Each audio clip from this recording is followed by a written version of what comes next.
Hey everyone, it's your girl Crystal. Hey everybody, it's Tanisha. I'm sorry if I yelled in your ear. The look on Tanisha's face said that I did so. I apologize. It was a bit loud, but it's okay. It's all right. We understand. Welcome to another episode of She Laughs. I'm excited about today's conversation. It's been something that we have been, I know Tanisha and I have talked about for years on end. We've probably even talked about it or touched on it a time or two in episodes past. But this time, given things going on in the media, we felt like it was time to have this discussion and just really get down to the root and heart of the matter. So without further ado, I'm going to let Tanisha discuss it. Plus, too, bring the topic to attention. Plus, too, I think we're a little hyped because we just had a whole weekend filled with praise and worship with Todd Delaney and Ty Galbraith. So I'm a little hyped, and Psalmist Rain. She's a little hyped. I'm hyped, y'all. I am. I'm not even going to lie. That worship service was amazing. So I'm a little passionate, and I'll put it this way, on fire for God. So I'm not going to pull no punches tonight. Okay, so I really don't know how to even try to word this topic, but by now most of you have seen the John Gray clip where he is basically explaining his relationship with his wife. Not really explaining his relationship. Let me rephrase that. He is demonstrating and vocalizing the love he has for his wife. Mm-hmm. That's really it. He was lifting her up, giving her her pearls and her rubies, and just showing or stating why he lifts her to a certain degree. And for those that have not seen the clip, though I'm pretty sure everyone has, in this clip he's basically saying that he described his relationship with his wife or his wife as his coat. Mm-hmm. She is his coat. She's his covering. He said that I had to grow into her. She's 2 sizes too big for me, and she had to endure a lot of pain while I grew up. Now, he used the phrase birthing me, but we know technically there is no birthing someone who's already been birthed. Right. But if you would put your thinking cap on why he said that, you got what he was saying. Mm-hmm. Basically, helping me to grow. Yes. As I mature. And he gave her accolades and praise for that, and basically said it was a painful process for her.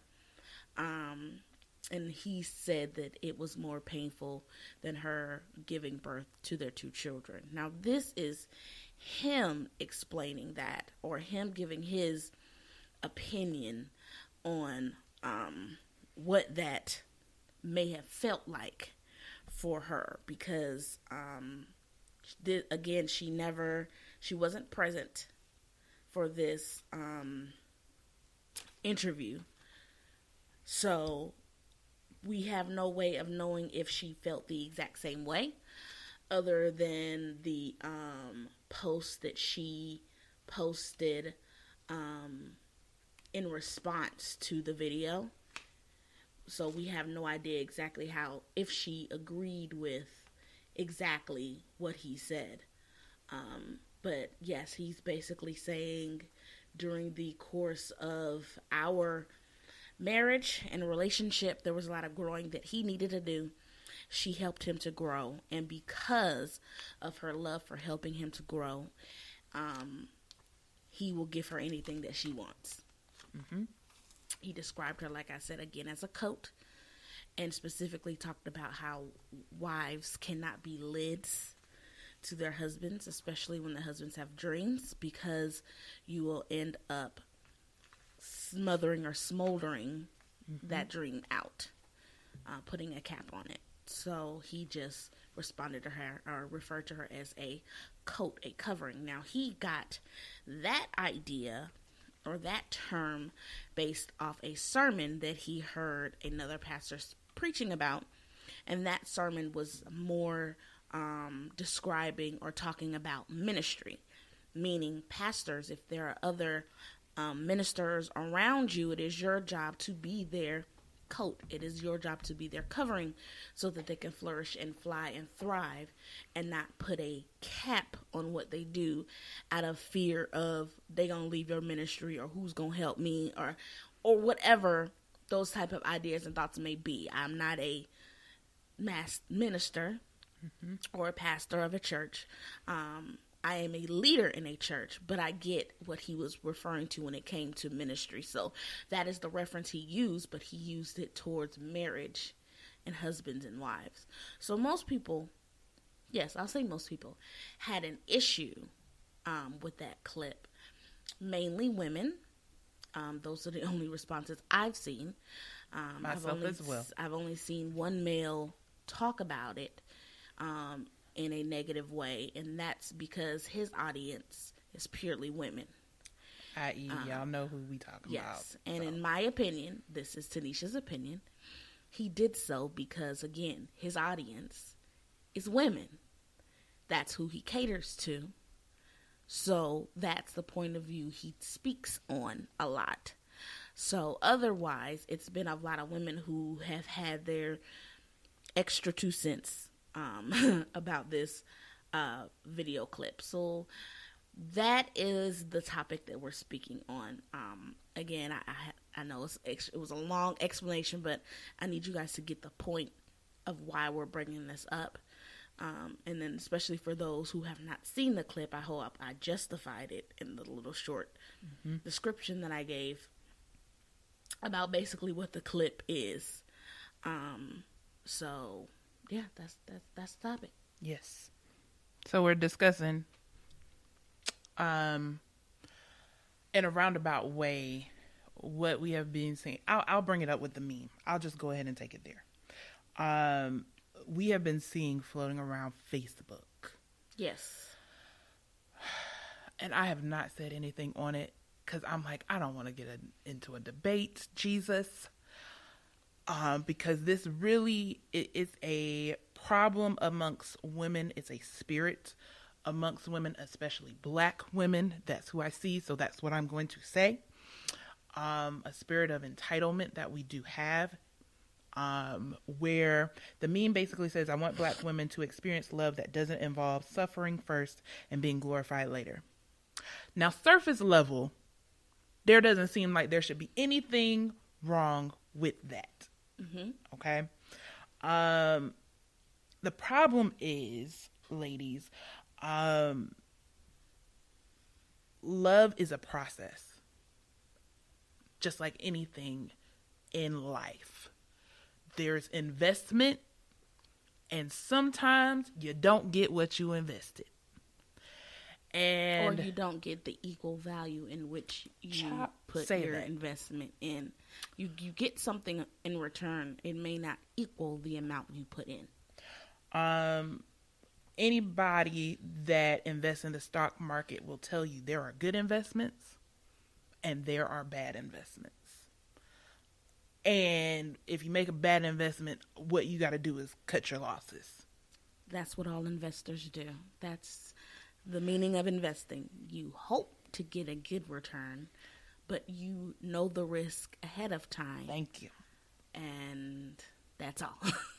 So you don't get the outcome until later after you have made the initial investment. And the problem I see with a lot of women now is because you have been hurt from making bad investments so much, now you don't want to invest in anything. And you want someone to invest in you before you give anything. Or you expect to see a quick return on that investment. And that's not how life works, and that's not how investments work. No. There could be months and years before the stock rises in said investment. Also, as it's rising, it rises small. I don't know if any of you all have seen the stock market. It rises small, and when I say small, I mean 1, 2, 3, 4, 5 cents. Yes. That's how it doesn't skyrocket into the dollars. Nope. It could be 10 cents of growth in a year. That's how the stock market is. That's what investing is. So, though you may have invested in this relationship, before you even know it's a bad investment, if it is, you have to allow time to see something to mature and process. But again, like Crystal said, because of past bad investments, now you go into every relationship expecting an immediate return on what you've invested in. And that's not how that works. People have to grow. Yes. So here's my thing. I completely loved how Pastor John Gray explained it. I loved his wife's response to it. I had plenty of talks with like-minded women and unlike-minded women and men afterwards. And I remember one of my friends telling me, she said, I was speaking to one of my friends and she didn't get it, that he needed to explain better what he was saying. And here's the thing, ladies, and y'all just not gonna like me on this one. Like I said, I'm not holding no punches. The ones who didn't get it, bottom line, you weren't looking to understand. No, because they got caught up in him saying, my wife birthed me. And now you want to immediately castrate a man because he used those terms. Dear beloved, anytime you are helping something to grow, you're birthing it. Thank you. So you are helping him to grow. Now, well, I don't have time for that. He need to already come ready. Come ready with what? Come ready with a job? Come ready with a house, a car? What are you expecting? And then my question would be, and then you go from where? Because if he already got it all, is there room for growth? And then the question is, why wouldn't you want to grow? How can we grow if you already got everything and I already got everything? Then we gonna do what? Thank you. And Tanisha brings up a good point, and I had it written down here, guys. Like, it's times where I think we as women hear terminology and we immediately go negative with certain words like waiting, birthing, covering, anything that has to do with work or allowing something the time to manifest, because we don't want to allow time. We're very impatient. We immediately like, oh no, I'm not doing that. Or they're going to have to come better than that. Here's my thing with the ladies who responded negatively to John Gray.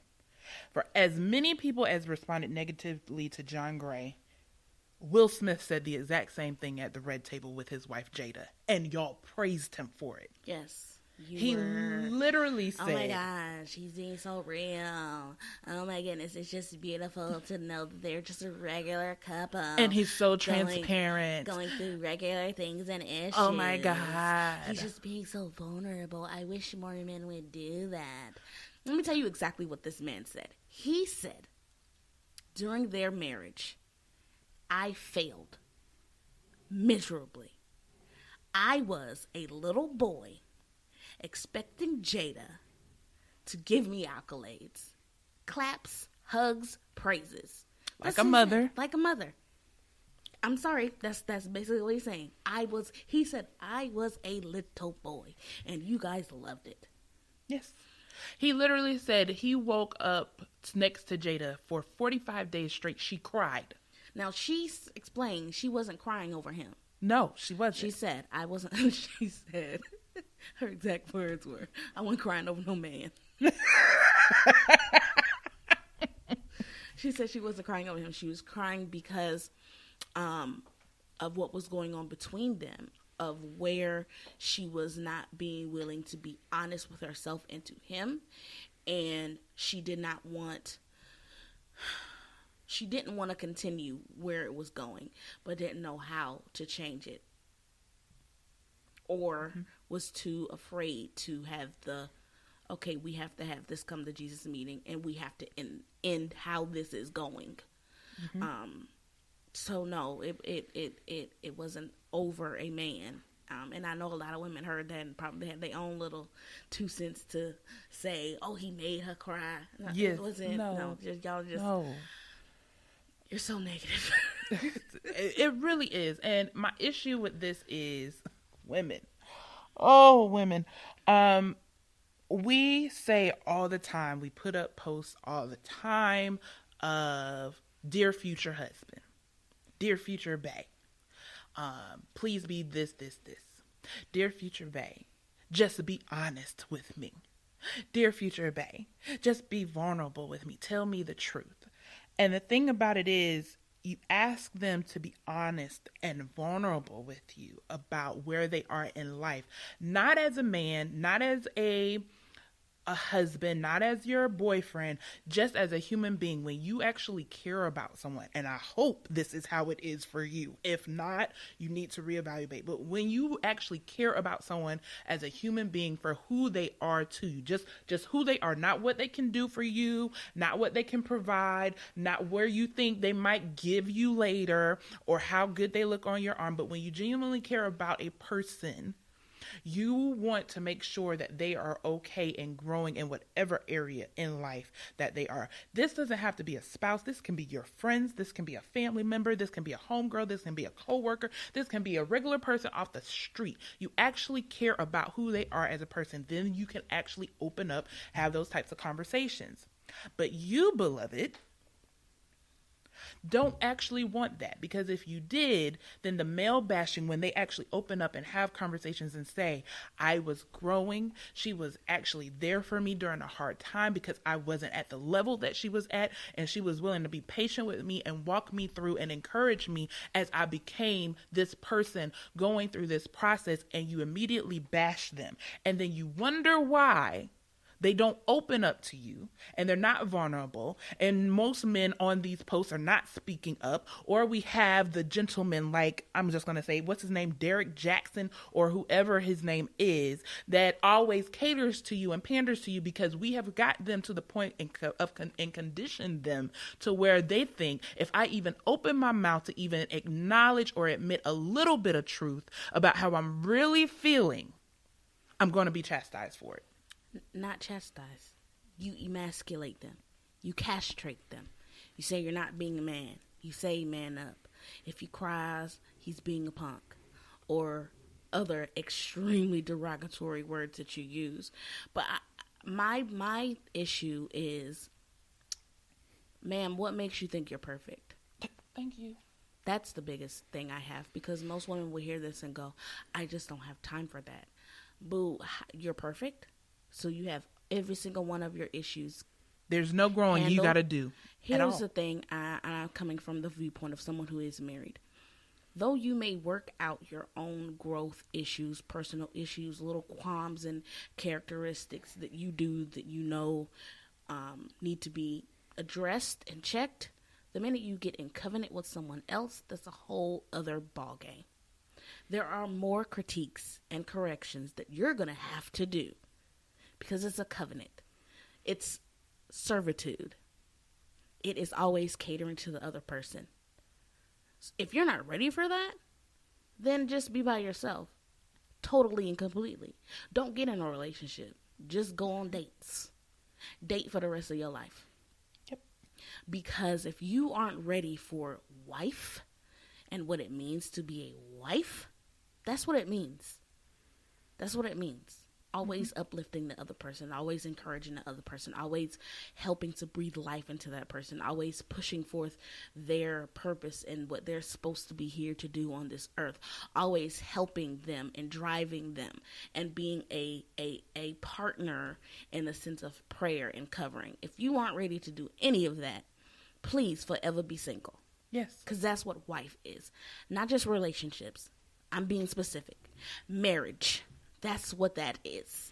And that's what this is about. Mm-hmm. You don't need to cover your boyfriend. Your boyfriend don't need covering. But y'all try. That's not a job. Sorry. So those of you who did not like that video is because you tried to do that with your boyfriend. That don't work. That's not the correct alignment and position he's supposed to be in for all of that. That's your boyfriend. These are things you do for your husband. Your husband. And half of y'all know y'all ain't supposed to be in that relationship that you're in anyway. But you just want to be in it.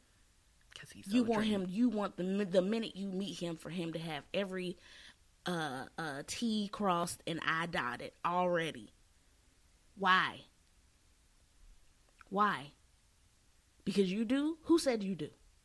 Thank you. Your nasty attitude right now says you don't. Your mouth says that you don't. How you berate and degrade men says that you don't. Which I really hate when women say, just be a man. You don't know what it takes to be a man. You don't know what it takes to be a man. But the minute someone tries to explain to you what it is about being a woman, we have a term for it. It's called mansplaining. The minute someone mansplains you, you get offended. You get pissed. You are outright hot. Mm-hmm. So please stop acting like you know what it takes to be a man, because you don't. No. At all. I don't care what you saw your daddy do. You don't know what it means to be a man. You're not a man, you're a woman. You need to focus on what it means to be a woman. And a wife, if that is what you desire to be.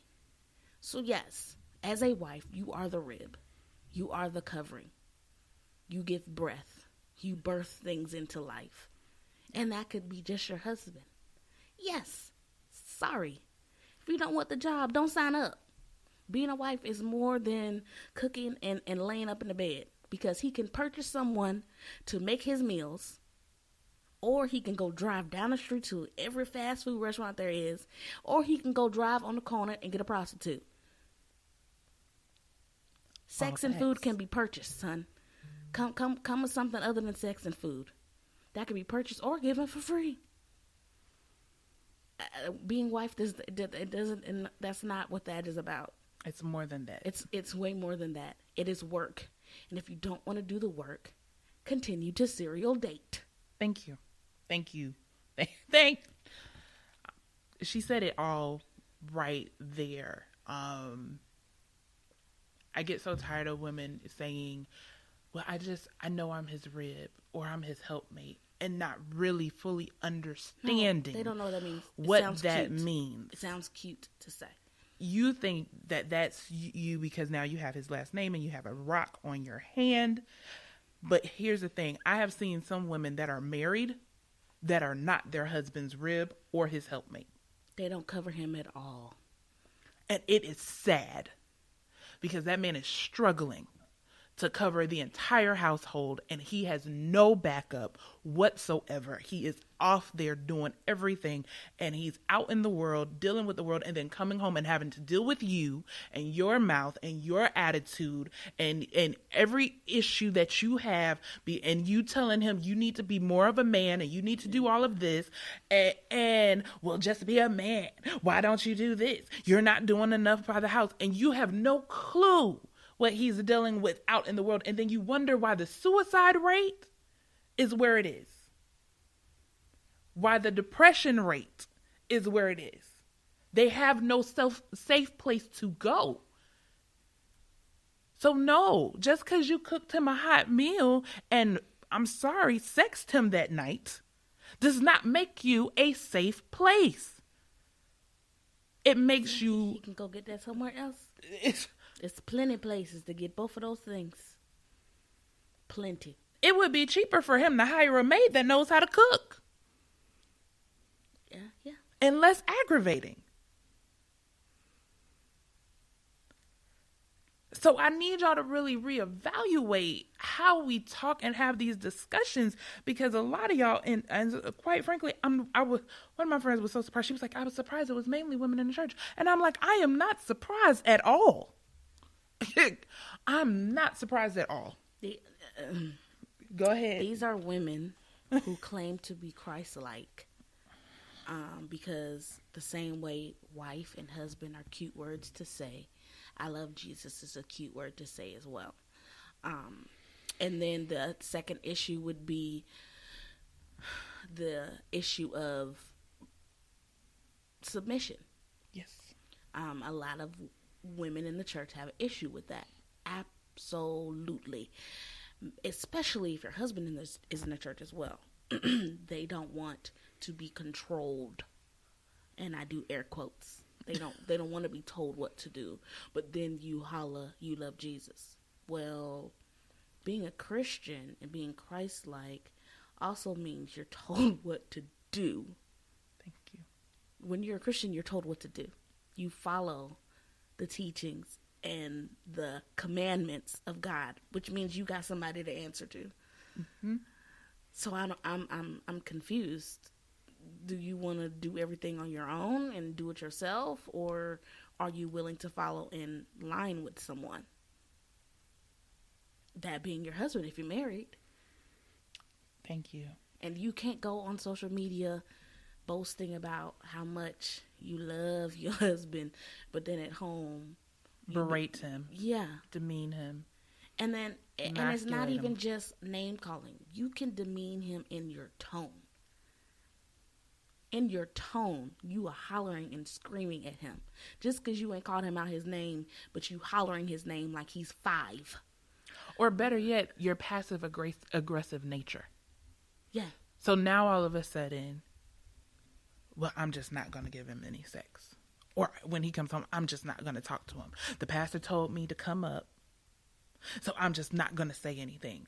But your whole demeanor says, I have an issue with you.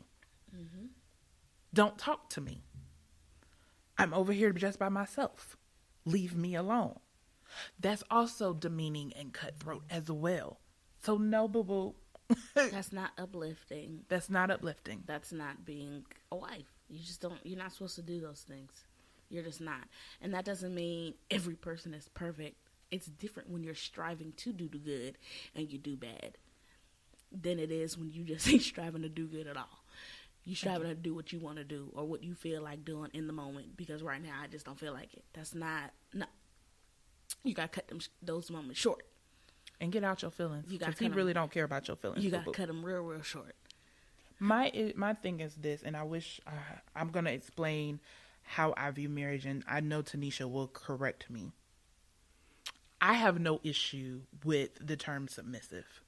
The Bible clearly states, and this is for those of you who are Christians and say, well, I want to have a marriage like Ruth, or I want to have a marriage like Sarah, or anything like that. Or, look at Sierra. She married Russell Simmons. That just shows how God can turn things around. Here's the thing.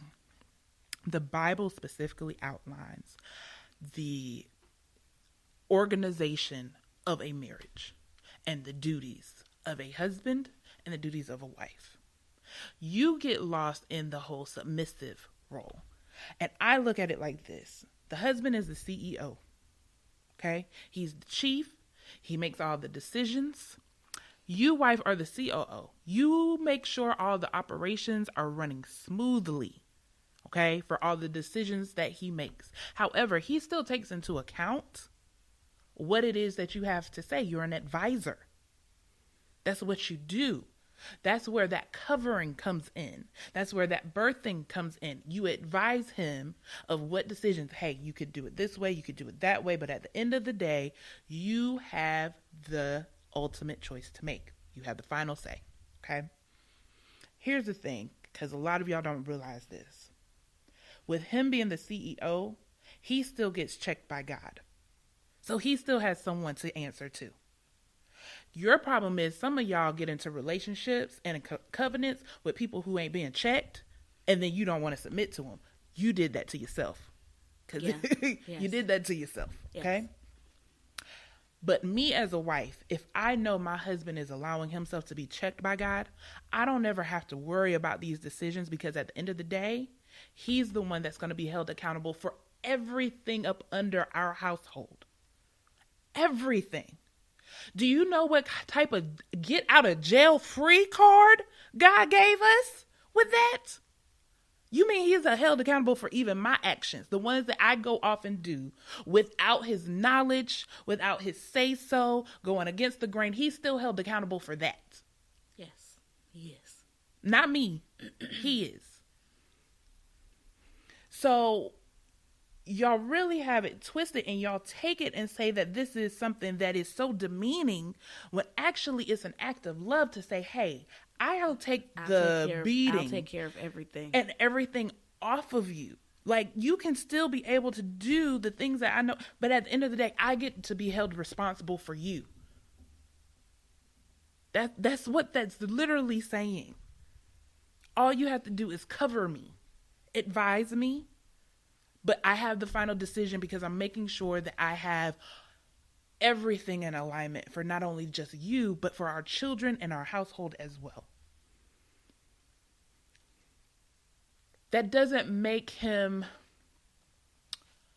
how can I say this, Lord? Give me the words. That doesn't make him greater than you. That just means he has a different role than you. But you two work together for the greater good. You're working together to accomplish the mission that you have for your family. That's what submission is. You are under the mission for your family, but the person who directs the mission is your husband. It is about what's going to elevate and grow your family. You follow the person who's heading that up. That's all that is. That's literally but it. You make it seem like, well, he can't tell me what to do. He can. Yes. He absolutely can. Yes, sometimes that means him telling you what to do. Sometimes that means him saying, I don't want you to do that. No. Yeah, I mean, well, yes, but him saying, Yes. no, I don't want you to do that. And honestly, we say you, but honestly, this is a spirit. And I feel like the enemy has come, actually, I know he has come in and perverted so many women's minds into thinking that submission is wrong, when it's literally in the Bible that you say you claim to love and follow, all except for that one part. Guess what? You can't pick and choose what you want to follow in the Bible, love. No. And again, if you're a Christian, it is the same thing that you're picking and choosing to do when you decide to be a follower of Christ. That means you have to follow what he says. Now, if I'm being honest, if you ain't a Christian and you don't believe none of this, This don't apply to you. This don't apply to you. Do what you want to do. This is not Do what apply you to want to you do. at all. Pray for you, and feel for your husband, feel for your kids. I'm gonna be honest. Yeah. But if you are a Christian and you claim to love the Lord, and clearly all of you women on John Gray's post, y'all got to be following the Jesus or something, because else why are you following John Gray? Okay? Unless you just want your feelings hurt. That's just what it is. Well, some of y'all do be in the DMs. Okay? But if you are, you cannot pick and choose. So God has literally laid out for you while you out here, I'm waiting on my Boaz. Okay. Let's submit the way you're supposed to. And half of y'all ain't Ruth to be wanting to wait on a Boaz. I said what I said. You're not a Ruth. You don't get Boaz. They don't know who Ruth is other than she married somebody with money. Because while y'all talking about Boaz, the Bible literally mentions him, but all it mentions about him is that he was a landowner. He was generous with money. That whole Bible story is about Ruth. That's why they want a Boaz. So you're telling me you want someone who's willing to take care of you. Yes. And that's it. Here's the thing. Like, I laugh when so many women talk about Sierra and Russell Williams, okay? I laugh because, first of all, y'all don't know what's going on in that home. All y'all see is pictures.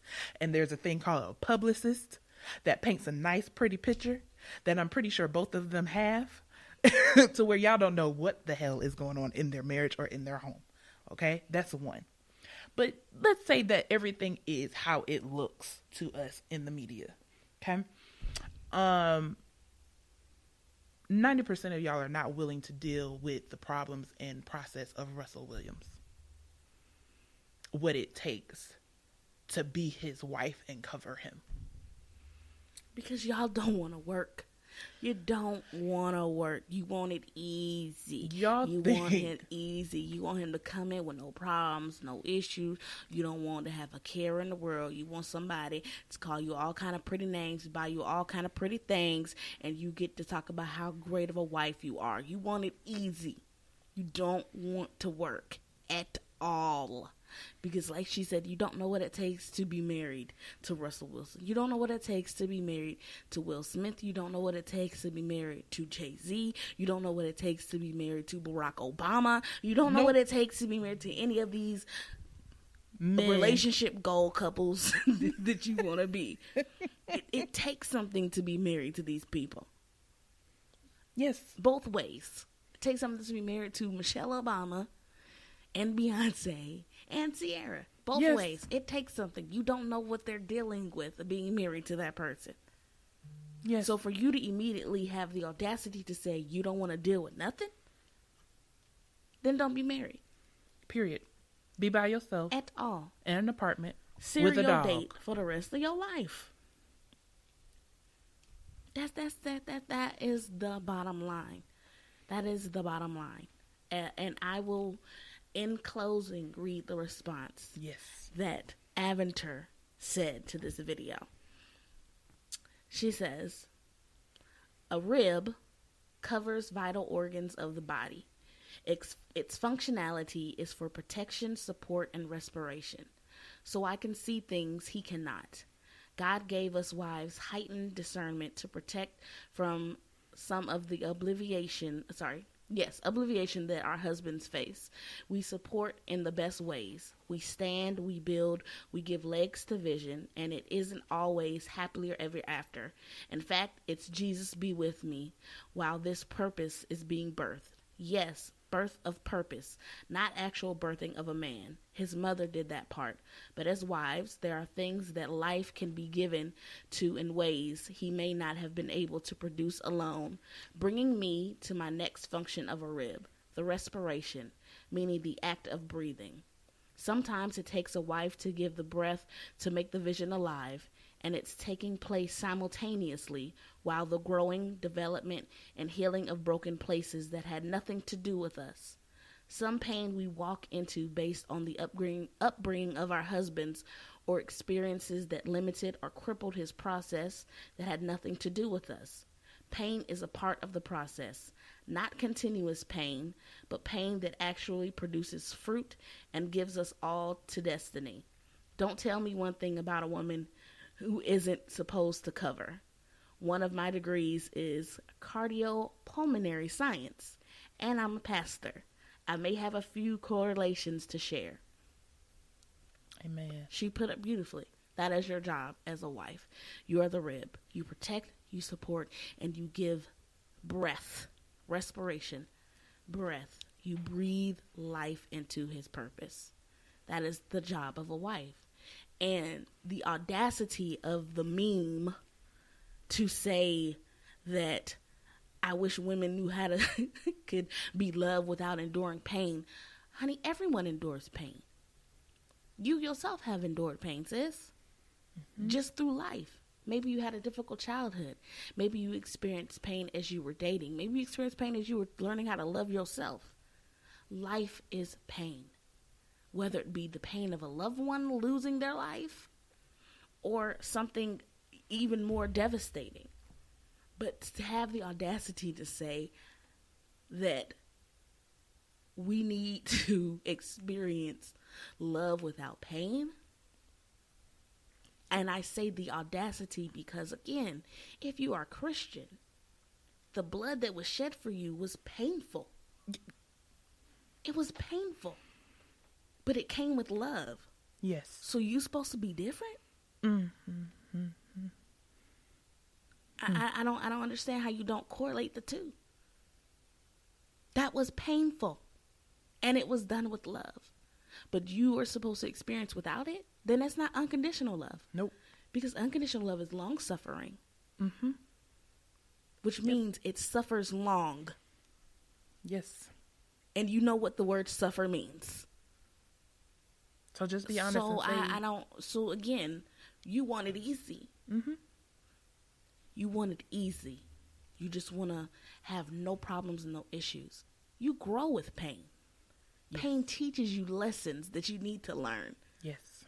It helps you to grow. It helps you to develop. It helps you to be a testimony to others who are going through that same thing. Mm-hmm. Half of you wouldn't be where you've been without pain. No. So I don't understand that's how diluted we have now made that word, because it's now just a word. Yes. We no longer equate it to an action. It is literally just a word, or we equate it to the actions we like, which is the soft, fuzzy, warm feelings you get. That's it. Oh. Or someone purchasing you something or doing something for you. To you, that's love. You do for me, that means you love me. Because sometimes chastisement is love. Absolutely. Chastisement is love. Chastisement's love. Setting boundaries can be done in love, and can be an act of love. So you may not like it. Nobody likes it. No. So yes, you're going to experience love and suffering at the same time. That is life. And that's not to make life sound depressing, because it's not. No. Because you learn so many awesome things just about yourself going through those moments. And it makes you a stronger person. Now, that doesn't mean that you need to be in a relationship where someone is abusing you. No, that's not what we're saying. You need to get out of that. That's not the same thing at all. No, he's not loving you by hitting you. No, he's not loving you by berating you. No. That's for men and for women. Thank you. That's for men and for women, because some of you women know how to fly off at the handle with not just your words, but your hands. Yes. And you need to stop hitting men. Yes. So no, if you are in that relationship, please get out. Get out. Get help. Thehotline.org is where you can go. Mm-hmm. You can absolutely go there. It is untraceable on your web browser. Mm-hmm. They have all kinds of X's on their website that you can immediately click on, and the website goes away. Yeah. If you are in that type of danger. But that is not the relationship we're talking about. No. Well, y'all, that brings us to a close. I'm sure just because the nature of how the enemy has infiltrated the minds of women, this discussion is one that will be ongoing, and we will constantly send people back, especially to this episode. My prayer is for women to get it, to understand, and go back to the original plan for marriage, because it is beautiful, and how God designed it is perfect.